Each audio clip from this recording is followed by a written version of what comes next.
value of standards, not for standards' sake alone, because there are an infinite number of proprietary systems out here that will be along in the operational domain for the next decade or more. Yes. And some of them have real business value, and to try to say you want to build standards in those for standards' sake is kind of arbitrary. I look at that fire alarm pull station back there. It's built by a company that has that completely proprietary data loop between that and the fire alarm panel, and you have to be safety certified and trained to work on that panel, and you can't just put any edge device on there, and there's a whole plethora of reasons why that exists, and there's no business value in trying to drive a standard so that anybody can hook a device into that panel so it could corrupt it, right? So you have to work with standards that make sense and they add business value. Yes. Interoperability driven towards speed of deployment, not obviating the knowledge base and the real value that companies, sorry folks, should have turned that off. Love your ringtone. Yeah, it's good. Yeah. But anyway, it's really important that we don't obviate the premise intellectual property of all the partners. That's still valuable, right? But how we play together in the sandbox is going to be really, really critical. You guys are going in the exact direction I wanted to, and creating a perfect segue here. So how do the standardization efforts that are happening or will be happening impact how machine to machine gets additional adoption across other spaces? Can I make a suggestion? Sure. If you had a person with a question back there, and before we move too deep into ours, let's not lose that. Certainly. Okay, we'll pause here for the standardization, and gentlemen in the back of you, and go ahead and address your question. I appreciate that. Could you stand up? Yeah. Oh, yeah. So, I've been in a few M2M seminars, the past couple of years, mostly on the wireless end, that's what our customer base is.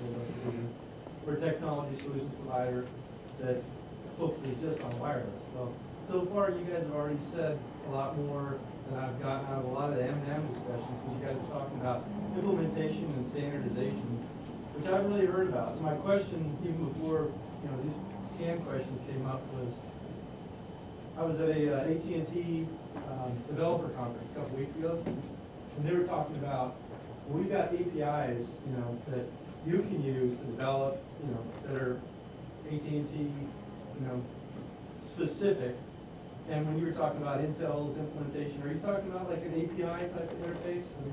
I'm also kind of wondering, if it's over the cellular network, whose APIs, are we going to be using? Is it just going to be between the carrier, or is there going to be a server that Intel has that I'm going to be communicating with those APIs? Yeah, it's a great question. Again, I think that, Okay. Yes. yeah, I think, so the intelligent systems framework itself will in time begin to look at how the APIs allow you to abstract away from the hardware and actually get into building the value in the soft services and the hardware, the software and the soft services that get built around it. I think that the big data efforts, Hadoop, all the data center activity, all that, they're really working hard at how, when the service gets architected at the cloud, that the rest of that is sort of a user community of capability that is more common than less common. And certainly on all of our data center initiatives and all the things we're doing around cloud services and cloud computing, we're looking at the APIs and the database structures and the database architectures and how those all look and how they get managed and developed, so that we can really homogenize all these different agendas amongst all these different players for all these key elements. I don't think you're going to see the service provisioning around cellular go away and become completely common, because there's an element of competitiveness that you're never going to just completely wipe out. So you got to figure out how you take the individual capability, abstract it up a level, and then at that next level up, give people access to everything at that level below. So there's this abstraction that's going to keep happening as you go up layers in software that allow you to take advantage of what's below, allow people to still maintain their IP and their unique service and support capabilities without homogenizing it to the point that there's no difference, right? And so there's going to be a lot of effort around what happens as you go up the stack in order to create that API and abstraction layer at a level where it makes sense without obviating unique value down through the stack. There was would anyone else on our panel like to add to that question? I do have a suggestion for you, just to keep the collaboration going. As people ask questions, you may want to ask them to identify themselves and who they work for. Certainly, Yeah. thank you. Pete, did you want to say something? Yeah, I just wanted to add to that as far as APIs go. Obviously, that's where we work specifically on the software, mainly at the hardware interface, but above that and building up stacks above that. And those APIs will evolve and standardize also depending upon architectures and topologies. Whether you're talking about the node or the gateway or the back end, what I call the back end. I try to simplify things. Those APIs will evolve in different directions and have different levels of competition for them. And then also whether they're one-to-many nodes or one-to-one types of nodes.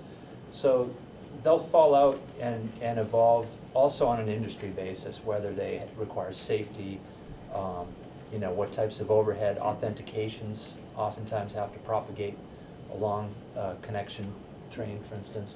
So they're really you're gonna find more APIs than you really ever want to deal with evolving in time. But it's a hierarchical, this M2M thing is it's hierarchical in its structure, right? So you go from sensors and nodes to routers and data movers to analytics capable gateways to edge clouds to data center backends to comms infrastructure. It's all hierarchical. And we got to understand to the point that at every level there's an IP that you don't want to lose when you move to the next level up. And so when you looked at the IDP stack from Wind River, we've tried to together identify all those key programming elements, those extensions to the operating system that make the lower layers of that hierarchical capability easier to deliver because you don't have to go assemble it on your own. We've sort of thought about that already. Now it allows you to go the next level up and really think about your value beyond just integrating the necessary components that we should have thought about long ago.